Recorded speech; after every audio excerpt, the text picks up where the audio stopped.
Blog Talk Radio.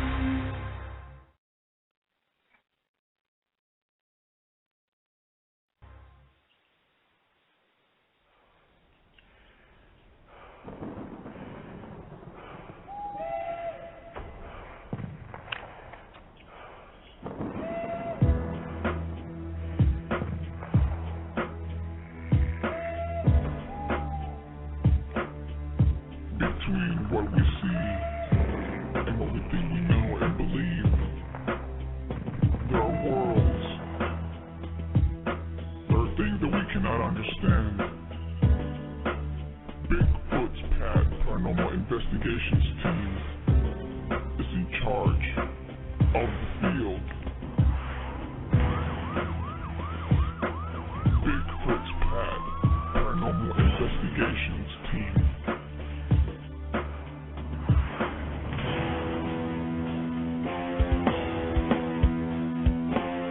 Bigfoots Pad Paranormal Investigations team.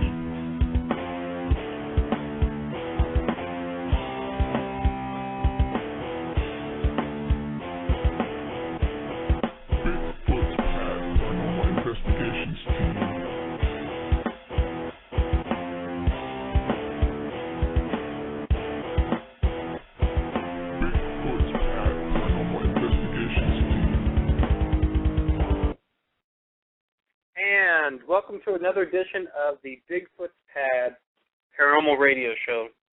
I'm King Sasquatch, and on the line with me today, I have King Gray, and I have the almighty, fabulous Mothman Warrior 1.0.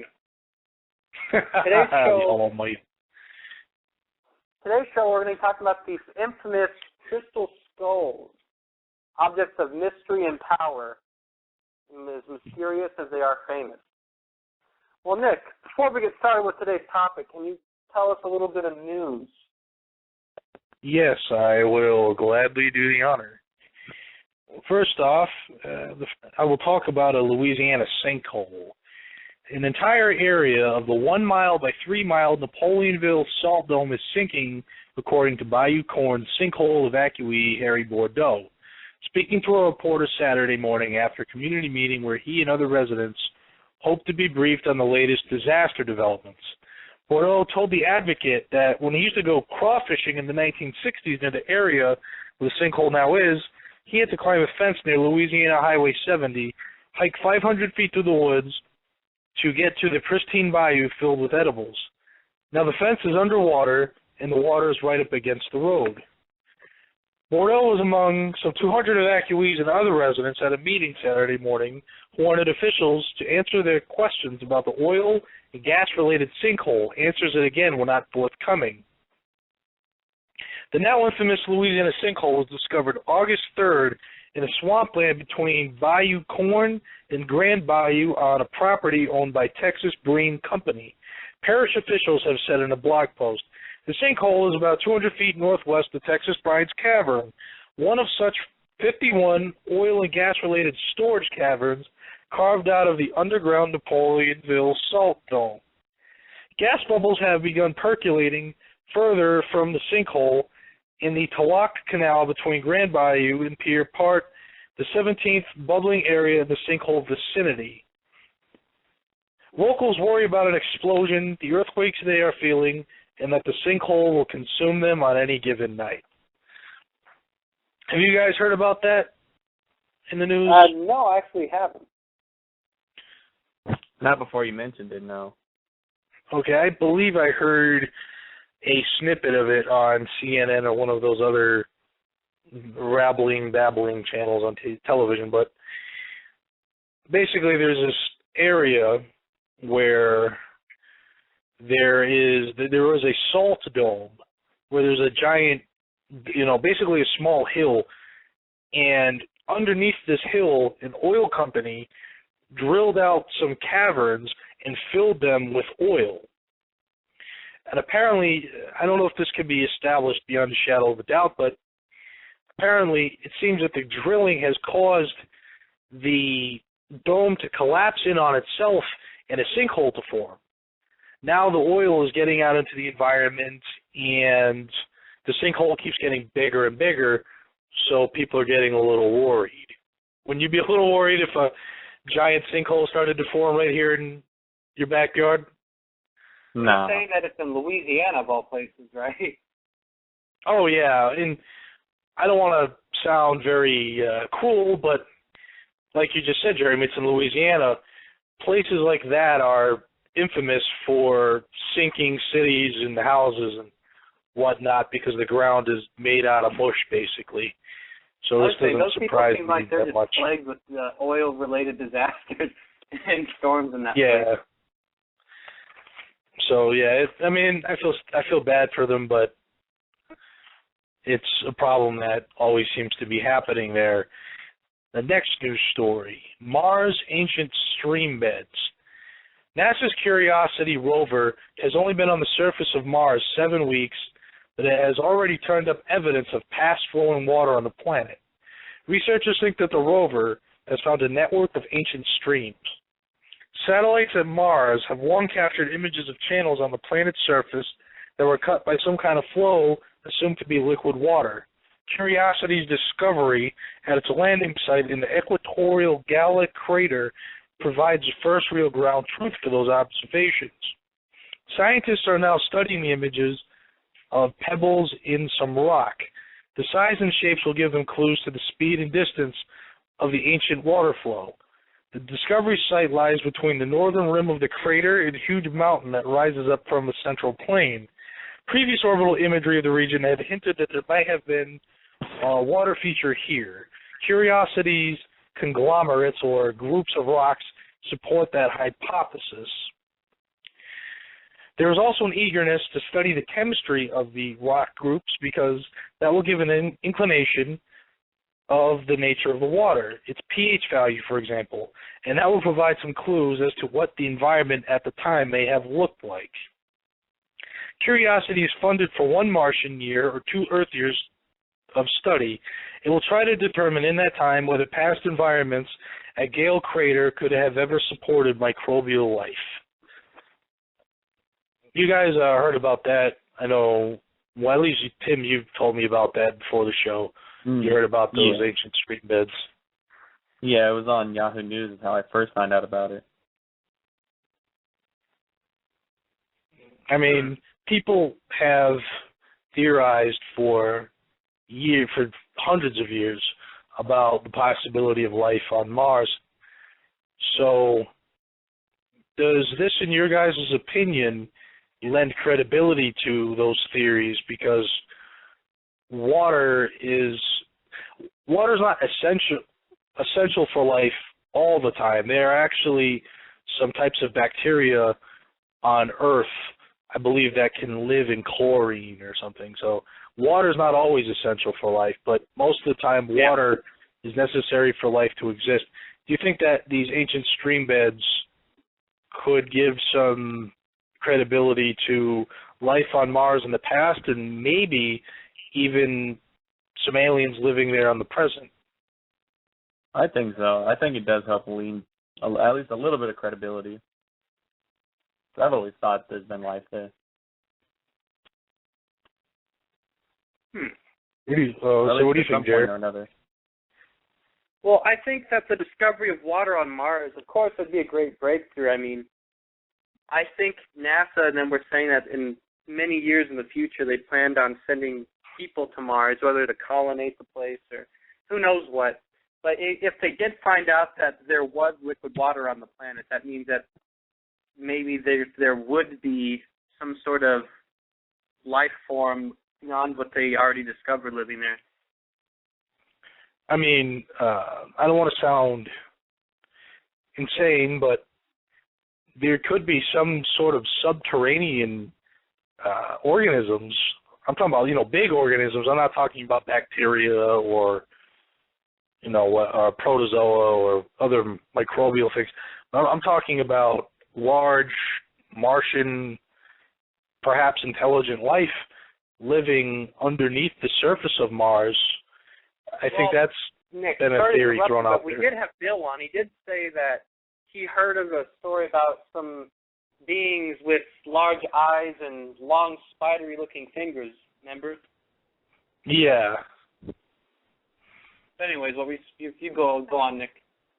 Oh, I was just saying something could live underneath the ground there. It's completely rational to believe that, because imagine, I mean, I think there was a movie done about 10 years ago, I think it was like Red Planet or something, which basically said that Mars was once like Earth, and that the people on Mars underwent some very drastic changes in their climate, which turned... Okay, well, Nick, Flycatch had a good point in the chat room. He said he thinks that if there was beings beyond microbes, he says he doesn't think that NASA would tell us about it. And then the other thing he said was, it's kind of weird. He wanted to know, what do we think stripped the atmosphere from the planet? Okay. Well, as to the first thing, I definitely agree with him. I don't think the government would say anything if there was life on Mars. And what was the second thing you said as to what of the nature of the planet, or? No, like what it's weird how the atmosphere was mysteriously stripped from the planet, is what he was saying. Oh, yeah. Yeah, we do actually believe that Mars was once like Earth, and that the atmosphere just disappeared. We don't know why. There's theories that an asteroid could have crashed there. I believe the movie Red Planet says that the Martians, the proto-humans or whatever you want to call them on Mars, polluted the planet so bad that they destroyed the atmosphere. I mean, there's a lot of theories you could mention, but I think that if something were to happen and I was living on Mars, I would go underground if I couldn't get off the planet itself. And then there's people that say that, humans came from Mars, that we left Mars because we could no longer live there, so, some pilgrims, I guess you could call them, got into a spaceship and flew over here to Earth and started to colonize Earth. That's also another theory that is floated around out there sometimes. Yeah, that's true. On to another news story. Cambridge, Massachusetts, a historian of early Christianity at Harvard Divinity School has identified a scrap of papyrus that she says was written in Coptic, or an ancient Egyptian language, in the 4th century, and contains a phrase never seen in any piece of scripture. Jesus said to them, "My wife," it says in quotations. Professor Karen L. King in her office at Harvard Divinity School held a fragment of papyrus that she says was written in Coptic in the 4th century. It contains a reference to Jesus' wife. The faded papyrus fragment is smaller than a business card, with 8 lines on one side in black ink legible under a magnifying glass. Just below the line about Jesus having a wife, the papyrus includes a second provocative clause that purportedly said, "She will be able to be my disciple." The provenance of the papyrus fragment is a mystery, and its owner has asked to remain anonymous. The discovery could reignite the debate on whether Jesus was married, whether Mary Magdalene was his wife, whether he had a female disciple or apostle. These debates date to the early centuries, as Christianity scholars say, but they are relevant today when global Christianity is rolling over the place of women in ministry and the boundaries of marriage.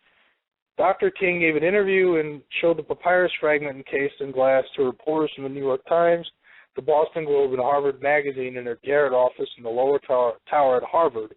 She repeatedly cautioned that this fragment should not be taken as proof that Jesus, the historical person, was actually married. The text was probably written centuries after Jesus lived, and all other early historically reliable Christian literature is silent on the question.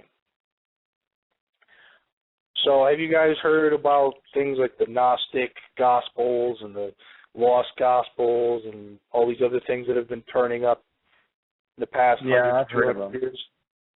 Yeah, I've heard of them before. I actually haven't. Okay, well, I've actually studied these things when I was a devoutly religious person. I actually took a deal of interest in this topic, and in the early centuries of Christianity, the 1st, 2nd, 3rd, 4th centuries, there was a lot of documents being floated around that were purportedly said to be scripture.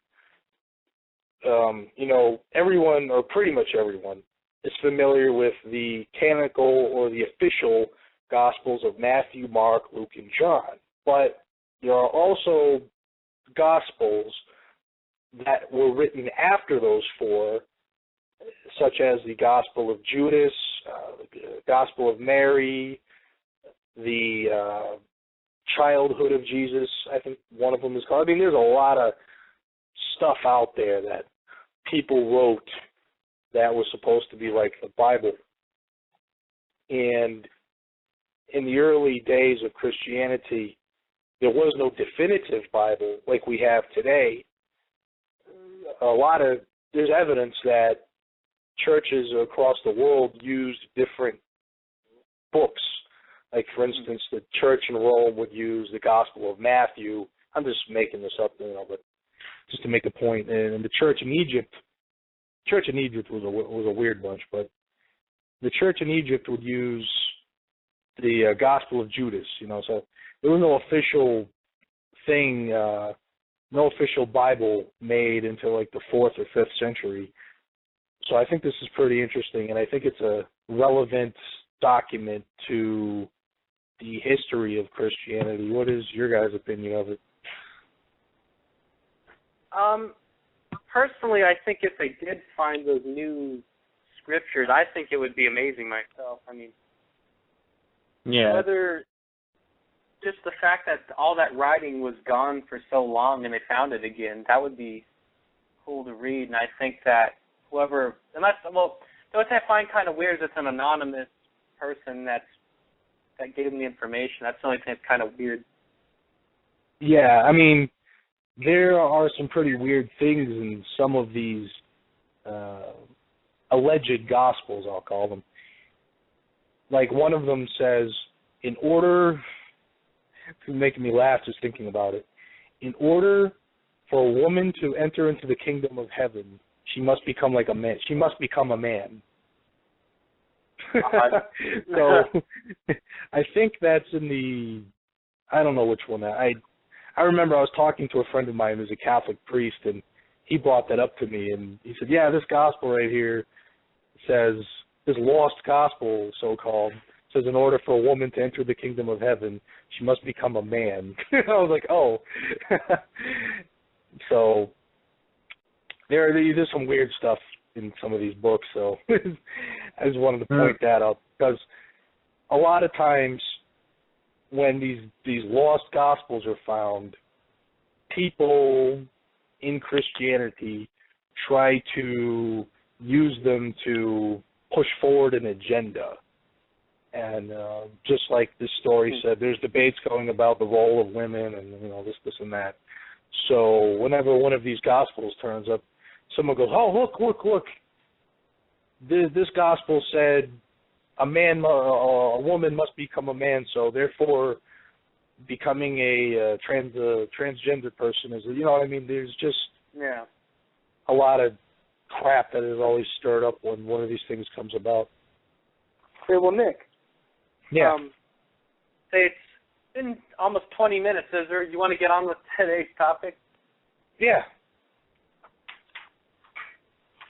Well, everyone, we're talking about the mystery of the crystal skulls today in our radio show.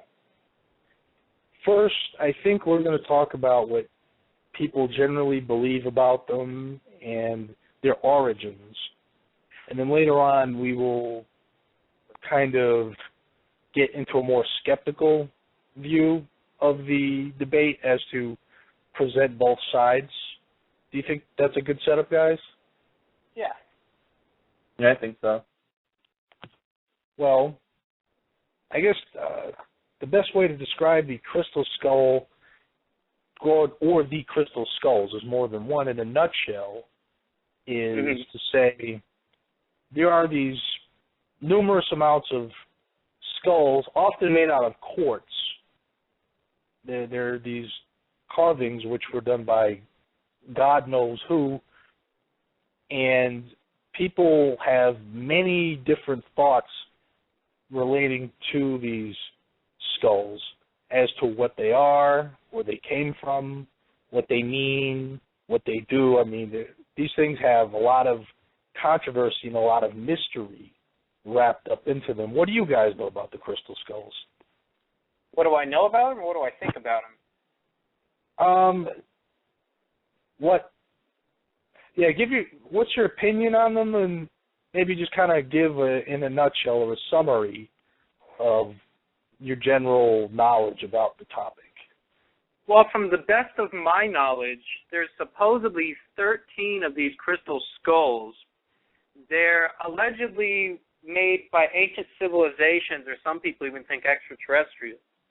And these crystal skulls, when they're all put together in the same room or next to each other, are supposed to unlock some sort of power or have some sort of a great event supposed to happen when they all come by each other. Depending on who you talk to, some people say that there's no tool marks or there's no origins of these skulls beyond the ancient civilization.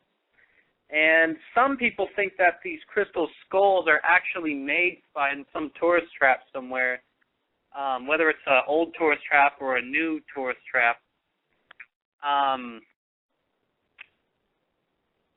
Yes, but personally, I don't know what to think about the crystal skulls, because I know science has disproved some of them, but some of them cannot be disproved from the best of my knowledge. So it's hard for me to really say. What do you think, Tim? Well, my personal opinion, they've always intrigued me, and I've always thought they're kind of a fascinating, objects. You know what I mean? I always found out they were kind of fascinating, but like you said, I've heard in recent years that some were disproven to be fake and all that sort of stuff. But to be honest, I don't know too much about it to really have too much of an opinion.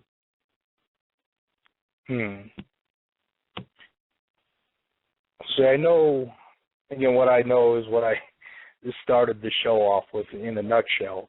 Recently, King Sassy and I watched a very good documentary about the crystal skulls and about some tests that were done on them, and we'll get into that later on in the show. But, you know, one of the main theories that's floated around out there on the internet and on talk radio and places like Coast to Coast AM is that the skulls are possibly extraterrestrial in origin. Do you guys think that's a viable theory to hold?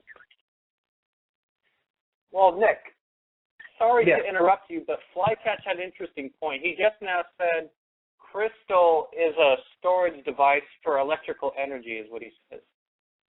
Oh, yes, yeah. It's used in computers and all sorts of electronic devices all the time. But anyways, you were saying, Nick? Oh, I was saying one of the theories as to where the skulls came from is people say that they are extraterrestrial in origin, that they haven't come from the Earth. Ancient astronaut theorists tend to take this position. It's probably best demonstrated in the latest Indiana Jones movie, where I'm going to give the ending away. I mean, if you haven't seen it yet, I don't know. In the latest Indiana Jones movie, they bring the crystal skulls, all 13 of them, together in a room, and the skulls then turn into aliens. And then the aliens bring a ship out of this Mayan temple, and then they blast away into space. So ancient astronaut theorists say something very similar to that, where they say these crystals were made by aliens and were left here with the ancient Mayans and other indigenous peoples of Mesoamerica. What do you guys think about that theory? I think it's possible, but personally I think that they were made just on Earth somewhere. I mean... Yeah, same here. If they were extraterrestrials, like extraterrestrials made them, I don't know why they would make those out of everything Out of any object they could have made, I don't know why they would make those and why they would hide them.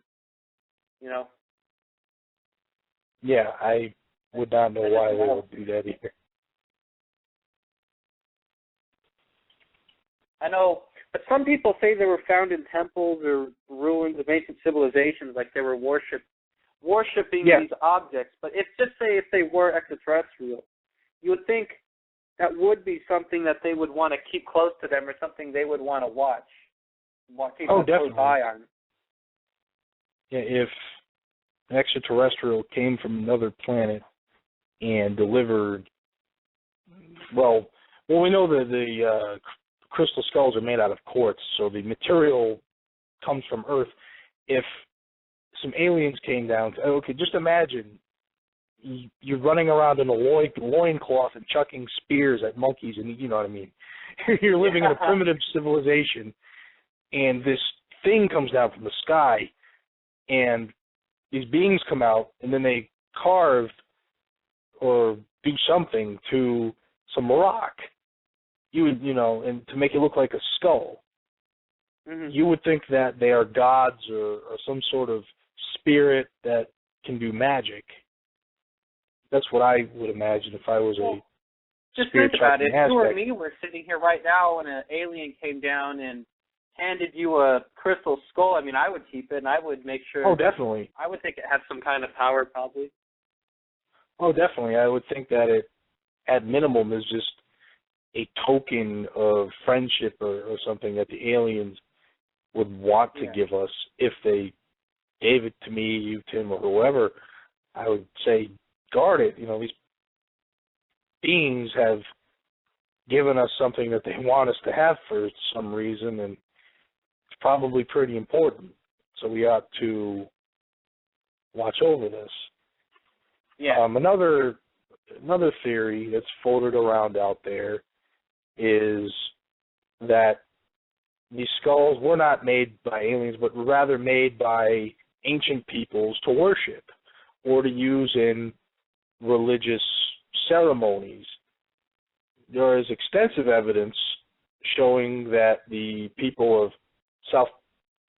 South America and Mexico engaged in human sacrifice. It wouldn't be too far of a leap to say that these crystal skulls were used in sacrificial rituals. Do you think that's a theory that could be true as well, guys? I'll let Tim answer this one. I really don't know. I guess it could be real. Well, again, I'll try to make this picture more clear to the listeners.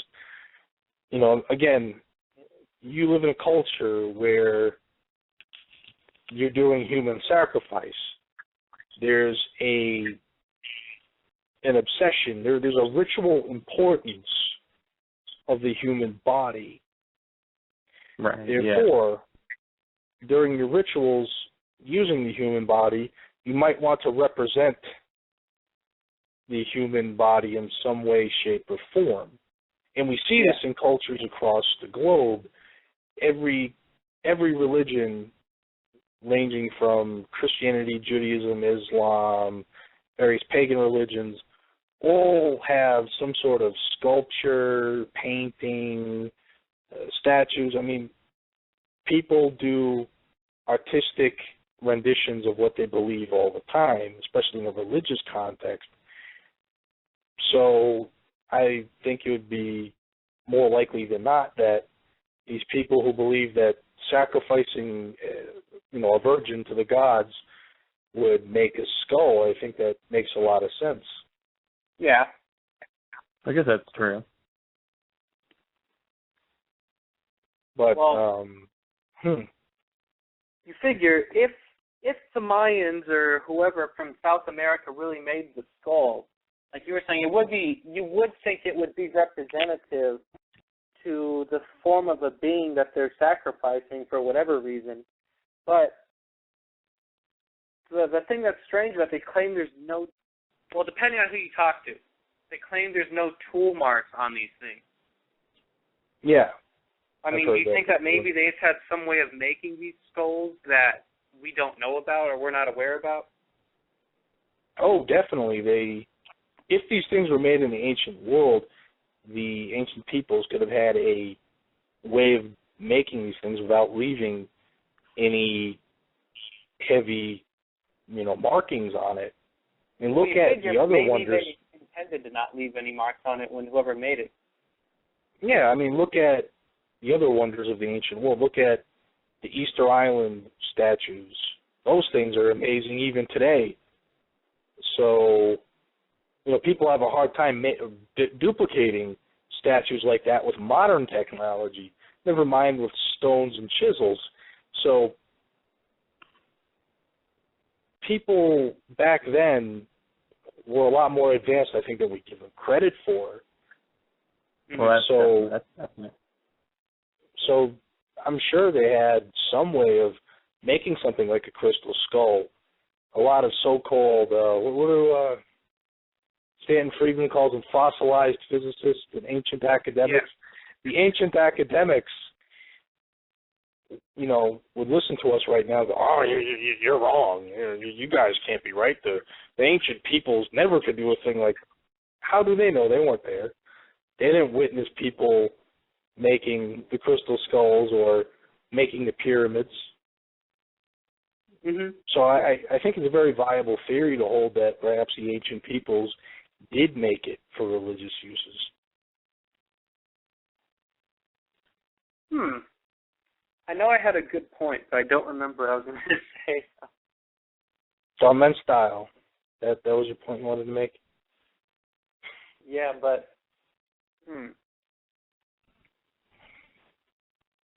Oh, I was going to say, I watched a documentary recently on the crystal skulls, ironically, and they were saying that just a piece of quartz that big or crystal that big would be kind of hard to get.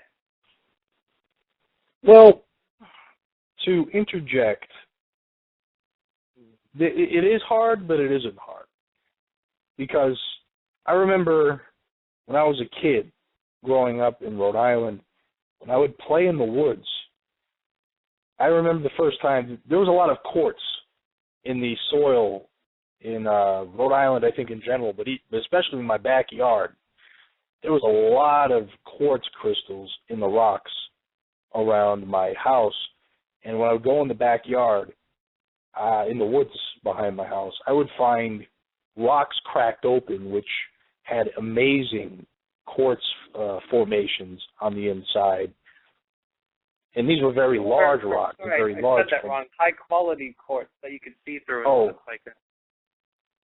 Oh, yeah. It'd be hard to just find something that good. I mean, you'd have to definitely crack open a lot of rocks or go down into a mine or something to find high-quality quartz. Or get it delivered to you by aliens. Yeah. But anyway, you were saying, Nick? Okay, and then there's another theory out there that, well, do you want to get into what we saw a little bit on the documentary? I have some notes about specific crystal skulls in front of me right now. Or do you want to... About 25 minutes. You could probably talk a little bit about the specific kind of skulls. Okay, because I have some notes here about the Mitchell-Hedges crystal skull. That is the most famous and mysterious skull of them all. First, it is very similar in form to an actual human skull, even featuring a removable jawbone. Most known crystal skulls are of a more stylized structure, often with unrealistic features and teeth. Secondly, it is impossible to say how this skull was constructed. From a technical standpoint, it appears to be an impossible object which today's most talented sculptors and engineers would be unable to duplicate. The story goes about the skull that a certain F.A. Mitchell-Hedges' daughter, Anna, was rummaging inside a structure believed to have once been a temple when she found the beautifully carved cranium of the crystal skull. It was lacking its jawbone, but the matching mandible was found some 3 months later, 25 feet away from the first discovery. Mitchell Hedges claimed that he refused to take the skull away and offered it to the local priests, but the Mayans gave the skull back to him as a gift upon his departure. It now appears that this tale of the skull's discovery was entirely fabricated. Mitchell Hedges apparently purchased the skull at an auction in Sotheby's in London in 1943. This has been verified by documents at the British Museum, which had bid against Mitchell Hedges for the crystal artifact. Now, Jeremy, you watched the documentary with me the other day. Do you remember when they talked about the Mitchell Hedges skull? The elderly woman was going around the world holding seminars and putting it on display and charging a lot of money for people to come see this skull, which she allegedly found in a cave. Well, the thing about the Mitchell Hedges skull that I found ironic was the woman, the owner of it, she claimed that she had found the skull in a Mayan temple and that they had owned this skull for many, many years and whatever, but I guess some researcher at the British Museum actually found documentation that Mitchell himself had bought the skull, like Nick was saying, 20 years after they claimed that they had originally found it.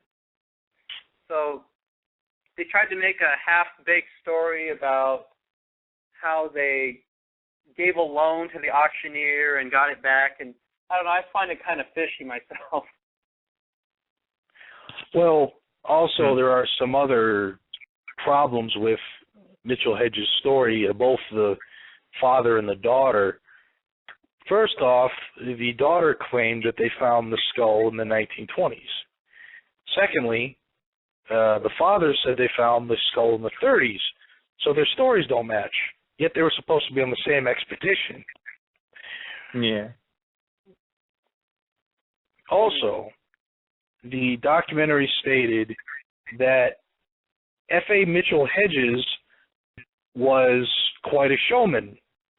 Remember, Jeremy, they said he dropped out of school at the age of 16 and went off to go on some adventure somewhere. I forgot. We made some jokes about it, but yeah, this guy was... Something I'd like to add, I think you forgot to say in the description of the story of the Mitchell Hedges skull.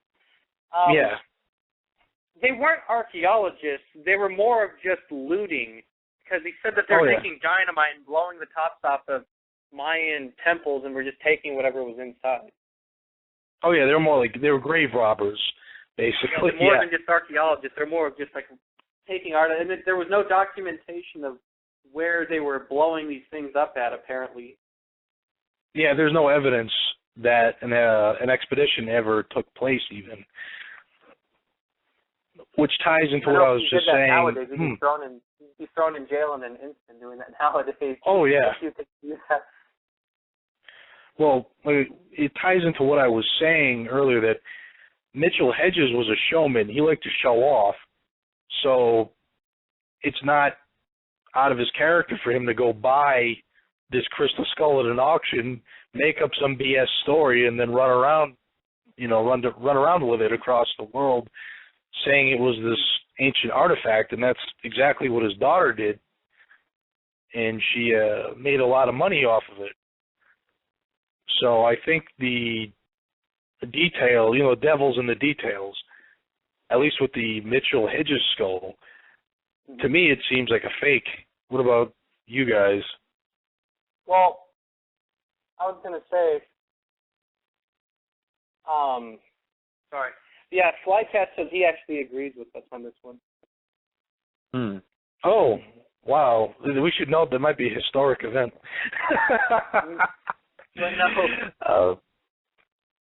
I kind of think I don't think she planned on making a bunch of money off the skull, but I think once she started making the money, that she's just like, okay, I'll just go with this. Oh, yeah, definitely. I mean, I think almost any person would, if they had an opportunity to make a large amount of money off of, some type of an exhibition, I think they'd definitely do it.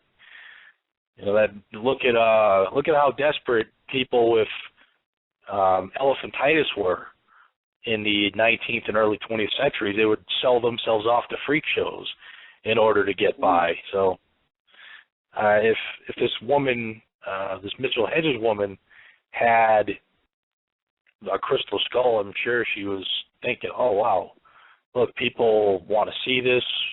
They're willing to pay for it. Let's go. Yeah.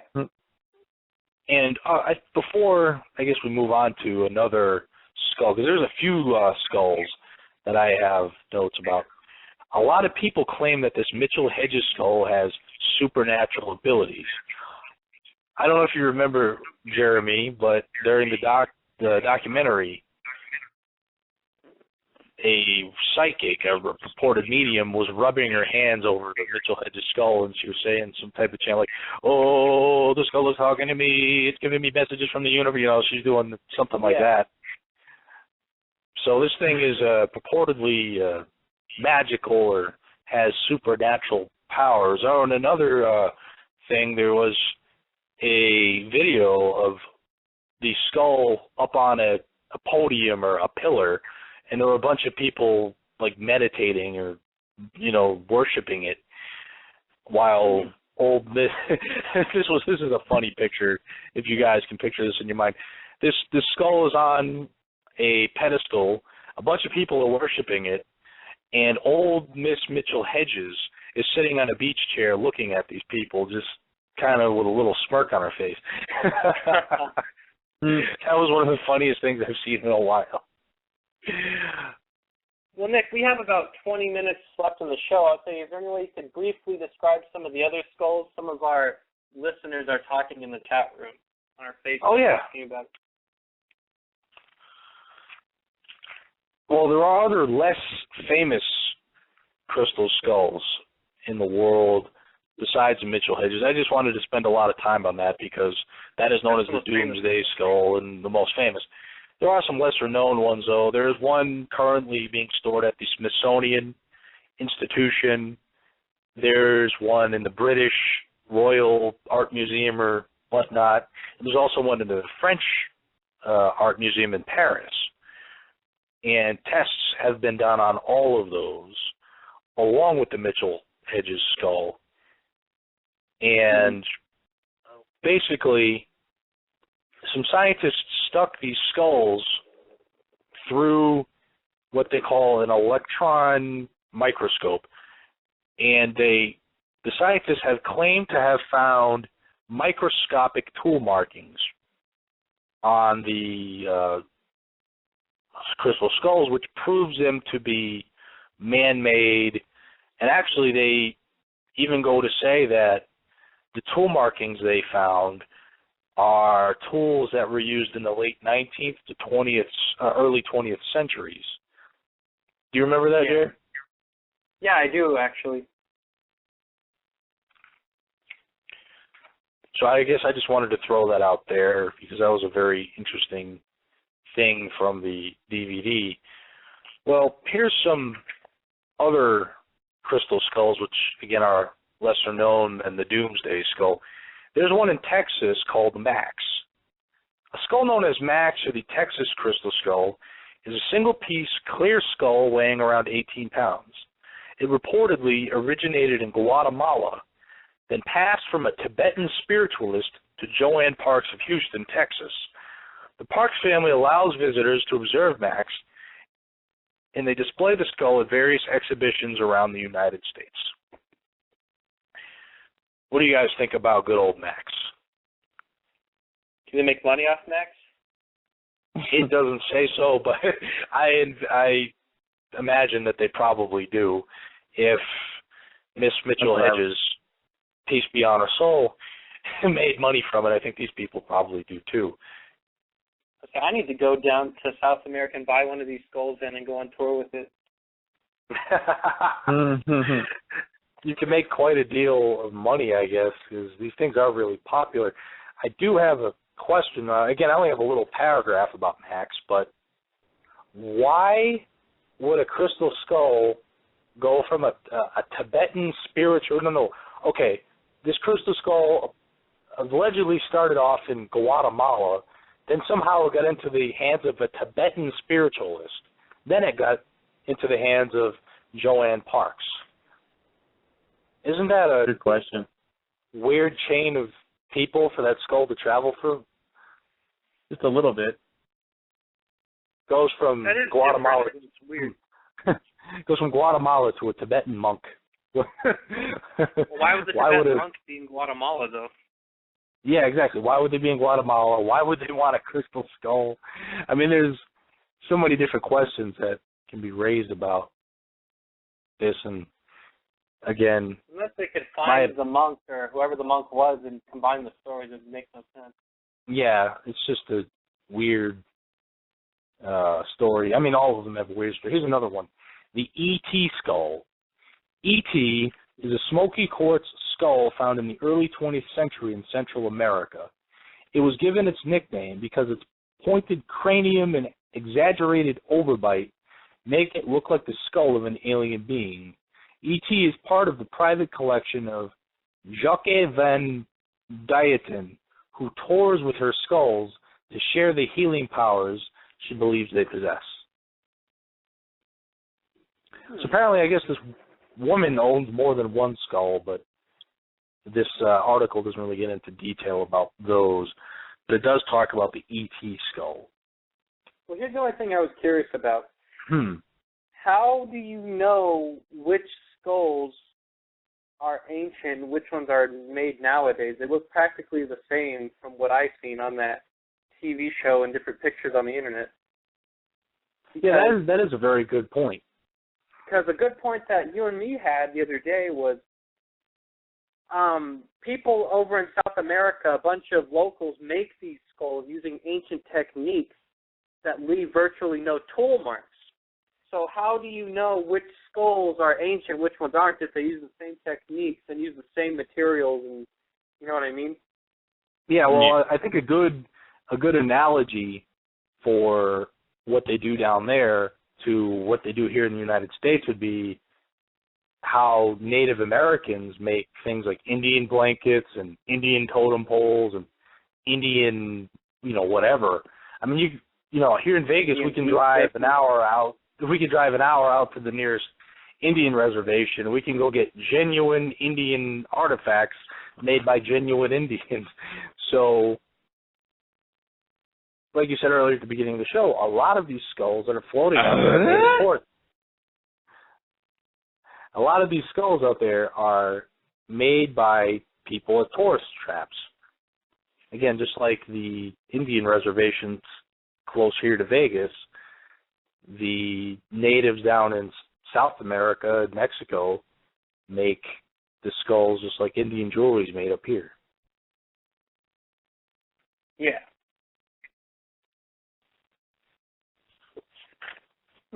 And there's no way really to tell when these things were made because rock cannot be carbon dated. Things inside the rock could be carbon dated if there's like a fossil or something, but rock itself can't be dated. So, there's no way to determine how old the skulls actually are. Here's another one, the rose quartz crystal skull. The only known crystal skull that comes close to resembling the Mitchell Hedges skull is one called the rose quartz crystal skull, which was reported near the border of Honduras and Guatemala. It is not clear in color and is slightly larger than the Mitchell Hedges, but boasts a comparable level of craftsmanship, including a removable mandible. Mm-hmm. Basically, well, here's my other question. Is the mandible removable because that's the way the ancient people made it, or does it have a removable mandible because that's the easiest way to make it to try to do it quick? Well, that's the thing. We just don't know. Like we were talking about a couple of minutes ago, we can't pinpoint the dates of when these things were made. Again, the best guesses or the best theories I've seen regarding the dating of these things comes from that documentary we watched where the scientists found some microscopic tool marks, which they said come from the late 19th to early 20th centuries. Mm-hmm. So, I believe that if 4 or 5 of these crystal skulls have reason to be made in the 19th to 20th centuries, I think perhaps all of them were made in the 19th to 20th centuries. In other words, I know you and me watched that show. They said that they actually had almost precise dates on some of them. Yeah, they got very precise. I mean, I believe with the Smithsonian skull, the scientists said they could pinpoint the tool marks to the 1950s even, perhaps. So we're talking about something that's, 60 years old? Yeah, well, the years old? oldest ones, though, were over the one in France. That was only from the 1890s. Oh, yeah, that was from the late 1800s. So these things aren't very old at all in a historical context. So I think these things are pretty cool, but I mean, I'd like to own one. That'd be a nice decorative piece for your home, but I think that's all they are. They're nice decorative pieces. I would want to own the Mitchell Hedges skull just because of the hilarious scene of the people worshiping it around the world with her in the lawn chair. That's why I would personally want to own that one. Yeah. Oh man, we might have to try to get a still of that and put that on the website or something. That was just hilarious. I was just thinking to myself, man, she's laughing her head all the way to the bank with these people. But here's one more crystal skull that we haven't talked about. It is the Brazilian crystal skull. Very creative names I see they have. This 13.8-pound life-size skull was donated by the museum's section of minerals by a Brazilian gem dealer in 2004. A newly discovered crystal skull that rivals the Mitchell Hedges skull. Atlantean is what Maya, shaman, and elder Hunbat's men said when he first examined it at the Crystal Skull Conference in September 9th, 2009. This skull was in a warehouse in Africa for 22 years and then 7 years in storage in an import store. It was found 11 months ago to the day, I guess, of September 9th, 2009. It is human-sized and has a removable jaw. It is the same dimension as the Mitchell Hedges skull with some added features. One examined by a Dr. Minch, 20-year head of geology department at the Natural History Museum in Santa Barbara, showed how the front teeth are maxilla angles to its right. He felt this was one example of a hand-carved skull. A machine-made skull would have been straight, he said. In other words, the jaw on the Brazilian crystal skull is crooked. Well, I noticed on the skulls that are older or allegedly older, the ones that came forward first, their jaws aren't removable. The ones that come forward in more modern times, for some reason, they always say their jaws are removable.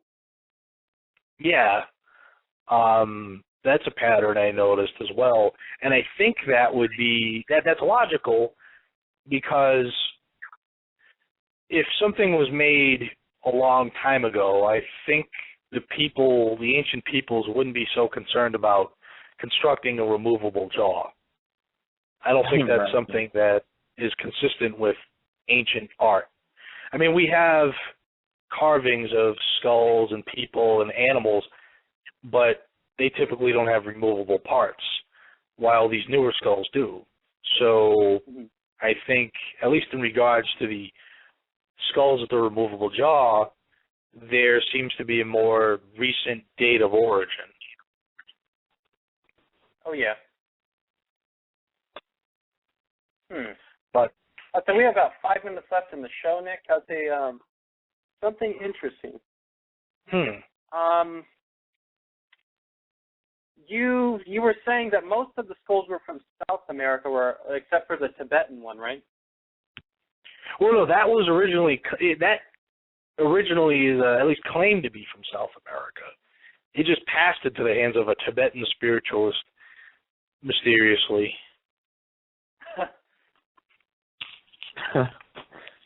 Well, interesting point.